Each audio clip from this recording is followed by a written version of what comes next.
Video اگر اچھی لگے تو ویڈیو کو لائک کیجیے اور چینل کو سبسکرائب کیجیے۔ یا سناؤ جو تم ابھی پڑھ رہے تھے وہ کون سا کلام ہے؟ حضرت عمر رضی اللہ تعالیٰ عنہ جب گھر میں داخل ہوئے تو جذبے کی حالت میں تھے، بہت زیادہ غصے کی حالت میں تھے، اور ابھی ان کا غصہ جو ہے نا کم ہو چکا تھا، اور ان کے لہجے میں کسی قدر سنجیدگی موجود تھی۔ تو حضرت عمر رضی اللہ تعالیٰ عنہ کی بہن نے دیکھا کہ غصہ تو جو ہے نا ان کا ٹھنڈا ہو چکا ہے۔ اب حضرت عمر کی بہن نے جذبے میں آ کر کے کہا کہ دیکھو، میں اس کلام کو ایسے ہاتھ لگانے نہیں دوں گی، بلکہ پہلے تم غسل کرو، غسل کرنے کے بعد میں وہ کلام میں تمہارے ہاتھ میں دوں گی۔ حضرت عمر رضی اللہ تعالیٰ عنہ نے غسل کیا۔ غسل کرنے کے بعد میں وہ اوراق نبی کریم صلی اللہ علیہ وسلم کے، یعنی وہ غسل کرنے کے بعد میں وہ اوراق حضرت عمر رضی اللہ تعالیٰ عنہ کے پاس میں دیے گئے۔ حضرت عمر نے پڑھا، پڑھنے کے بعد میں کہا کہ کیا شیریں کلام ہے، کیا اس میں حلاوت ہے نا، اس کا تو جو ہے نا میرے قلب پر اثر پڑتا جا رہا ہے، میرے دل پر جو ہے نا اثر ہوتا جا رہا ہے۔ جب اس بات کو حضرت عمر رضی اللہ تعالیٰ عنہ کی زبان سے حضرت خباب جو اندر چھپے تھے انہوں نے سنا، تو سننے کے ساتھ میں باہر نکلے، اور باہر نکل کر کے حضرت خباب کہنے لگے، اے عمر مبارک ہو، محمد صلی اللہ علیہ وسلم کی دعا تمہارے حق میں قبول ہو گئی، کہ میں نے نبی کریم صلی اللہ علیہ وسلم کو جو ہے نا یہ دعا مانگتے ہوئے سنا ہے کہ الہی عمر ابن خطاب اور یا ابو جہل دونوں میں سے ایک کو جو ہے نا ضرور مسلمان کر دے۔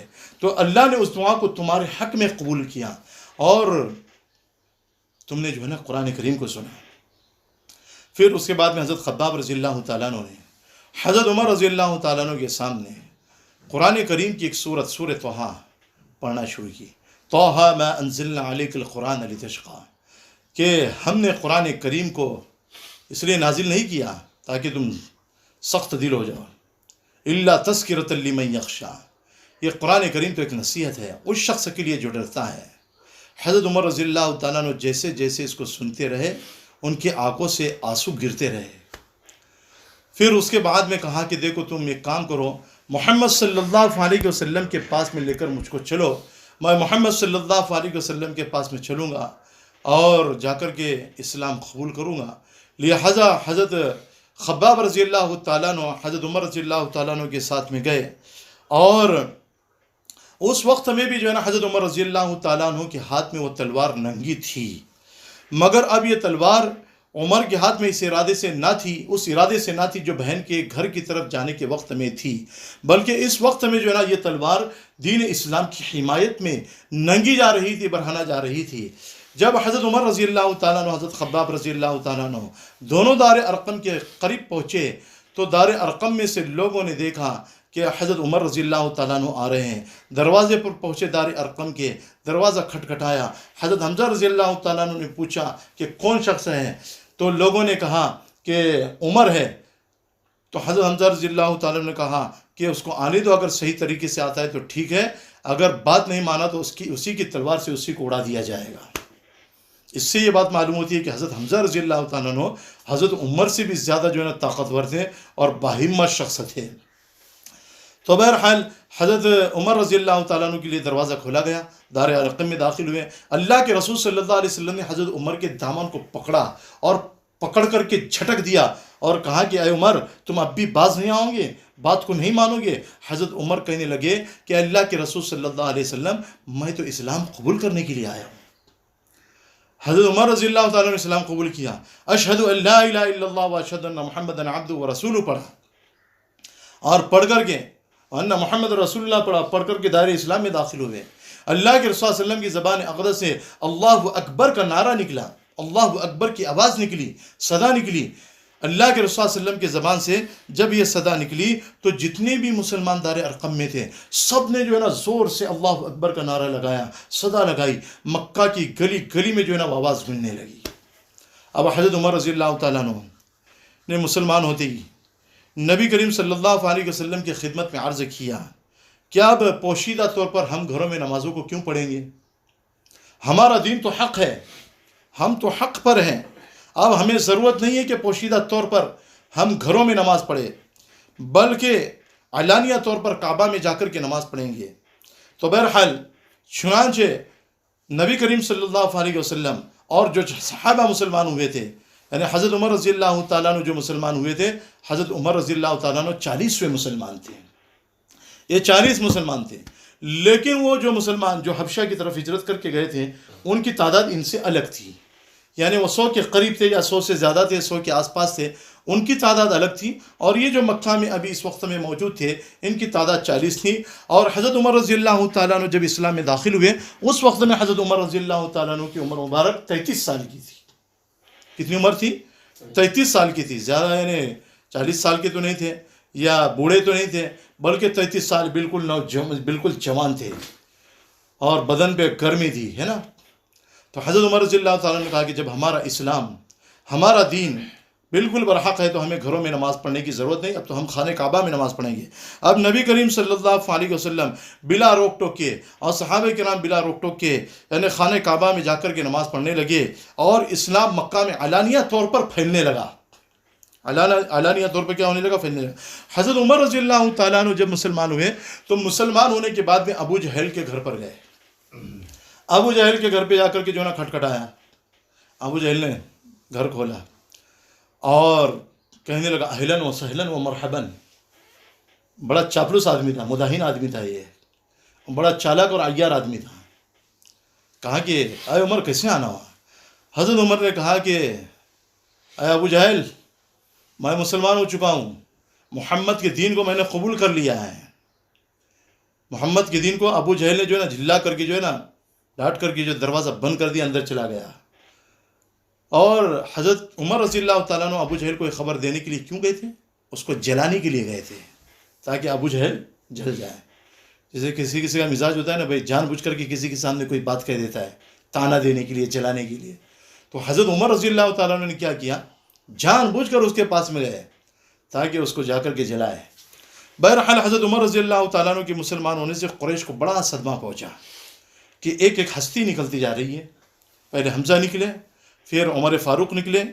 ادھر مسلمان اعلانیہ طور پر خانہ کعبہ میں نماز پڑھنے لگے. بہت سے مسلمان جو ہے نجاشی کے پاس میں جا کر کے ملک حبشہ میں رہنے لگے، یعنی کھلم کھلا عبادت کرنے لگے، دین اسلام کا کام ہونے لگا. اس کی بھی جو ہے نا ان کو فکر ہونے لگی. تو بہرحال ان حالات کو دیکھ کر نبوت کے 7ویں سال اور 7ویں سال کی ابتدا میں محرم میں قریش نے کیا کیا؟ ایک مجلس مشاورت منعقد کی اور اس میں یہ طے کیا کہ ہم سب مل کر کے ابو طالب کے پاس میں جاتے ہیں، کیونکہ روزانہ ان کی جماعت بڑھتی جا رہی ہے اور ہمارا خطرہ بڑھتا جا رہا ہے، ہماری تعداد کم ہوتی جا رہی ہے. ہمارے نوجوان، ہمارے بچے، ہماری عورتیں سب جو ہے محمد کے دین کو قبول کر رہے ہیں. خیر ایسا نہ ہو کہ ایک دن جو ہے ہمارا پورا دین جو ہے نا ختم ہو جائے، محمد کا دین پورے عرب پر جو ہے نا غالب آ جائے.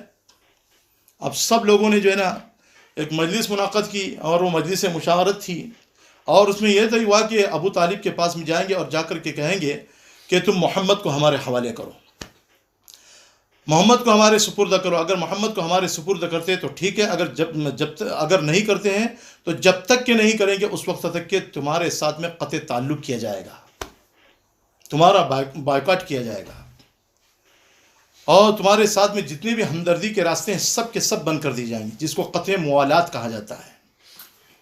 تمہارا کھانا پینا بند کر دیا جائے گا، تمہارے کپڑے لتے سب بند کر دیے جائیں گے، تمہارا رہنا سہنا بھی مشکل کر دیا جائے گا.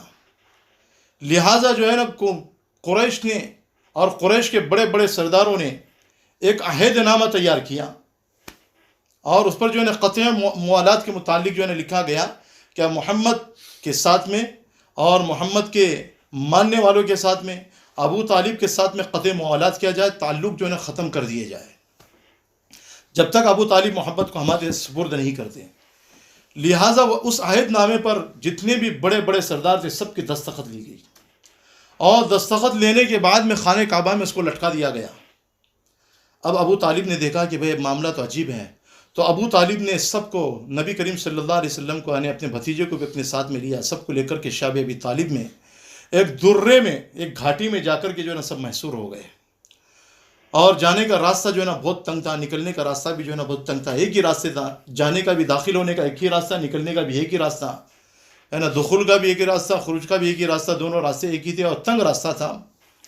تو بہرحال سب کے سب جو ہے وہاں چلے گئے، دانہ پانی اپنے ساتھ میں لے کر گئے۔ اب وہ دانہ پانی کب تک چلتا؟ کچھ دنوں تک کے چلا، کچھ ایام تک گزر بسر ہوتا رہا۔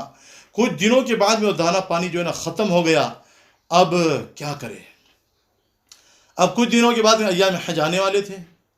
اب ایام حج میں امن کے دن یہ امن کے دن ہوا کرتے تھے، اور یہ امن کے دن عام امن کے دن ہوا کرتے تھے۔ ایسا نہیں کہ بھائی خاص لوگوں کے لیے ہو، مخصوص لوگوں کے لیے ہو، بلکہ عام طور پر امن کے دن ہوا کرتے تھے۔ اب امن کے دن آئے تو نبی کریم صلی اللہ علیہ وسلم اور صحابہ کرام ابو طالب باہر نکلے۔ ابو طالب کی عمر اس وقت میں زیادہ بھی ہو چکی تھی۔ تو بہرحال اب باہر نکلنے کے بعد میں نبی کریم صلی اللہ علیہ وسلم حج کے ایام میں لوگوں کو اسلام کی دعوت دینے لگے، لوگوں کو تبلیغ اسلام کرتے تھے۔ لیکن قریش مکہ کے بعض افراد ایسے تھے کہ جو آپ کے ساتھ لگے رہتے تھے۔ آپ جس کے پاس میں بھی جاتے تبلیغ اسلام کرنے کے لیے، دعوت و تبلیغ کا کام کرنے کے لیے، اس شخص کو نبی کریم صلی اللہ علیہ وسلم کی بات سننے سے منع کیا کرتے تھے، روکا کرتے تھے۔ تو بہرحال نبی کریم صلی اللہ علیہ وسلم کو بعض لوگ جو ہے نا جادوگر کہا کرتے تھے، بعض لوگ کاہن کہا کرتے تھے، بعض لوگ شاعر کہا کرتے تھے، دیوانہ بتلایا کرتے تھے۔ اب کچھ سامان لے کر کے پھر واپس شب ابی طالب میں چلے گا ایام حج ختم ہونے کے بعد میں۔ اب 3 سال کے بعد میں ابو طالب کا ایک بھانجا تھا، ابو طالب کی بہن کا، جس کا نام جو ہے نا زہیر بن امیہ تھا۔ اب اس کے دل کے اندر جو ہے نا خاندانی حمیت پیدا ہوئی، غیرت پیدا ہوئی، کہ خاندانی حمیت ایسی ہوتی ہے کہ ایک نہ ایک دن تو جاگتی ضرور ہے، چاہے کتنی کٹر خاندان کہ آپس میں دشمن ہو خاندان والے۔ تو خاندانی حمیت جاگی، بیدار ہوئی۔ تو زہیر بن امیہ نے کہا کہ بھائی یہ قطع تعلق، قطع موالات کا جو عہد نامہ ہے اس کو ختم کر دیا جائے، اس عہد کو ہم جو ہے نا برقرار نہیں رکھیں گے، ہم اس کو توڑیں گے۔ سب سے پہلے اس کی طرف توجہ دلائی یعنی مطعم بن عدی کی، مطعم بن عدی ابن نوفل ابن عبد المناف کی۔ پھر اس کے بعد میں توجہ دلائی ابو البختری کی، پھر زمعہ کی۔ بہرحال اب یہ لوگ تیار ہو گئے یعنی عہد کو ختم کرنے کے لیے۔ پھر نبی کریم صلی اللہ علیہ وسلم نے دوسری طرف ابو طالب کو شعب ابی طالب میں یہ خوشخبری بھی دی کہ دیکھو جو عہد نامہ خانہ کعبہ میں لٹکا ہوا تھا، اس عہد نامے کو دمک نے کھا لیا ہے، اللہ کے نام کے سوا جو ہے نا کوئی چیز باقی نہیں رہی۔ تو ابو طالب نے مکہ کے سرداروں میں سے ایک سردار سے کہا کہ دیکھو کہ اس عہد نامے کو جو ہے نا دمک نے کھا لیا ہے، اللہ کے نام کے سوا کوئی چیز باقی نہیں رہی۔ میرا بھتیجا اس چیز کو کہہ رہا ہے، جاؤ جا کر کے دیکھو۔ آپ گئے، جا کر کے دیکھا تو واقعتاً اللہ کے نام کے سوا کوئی چیز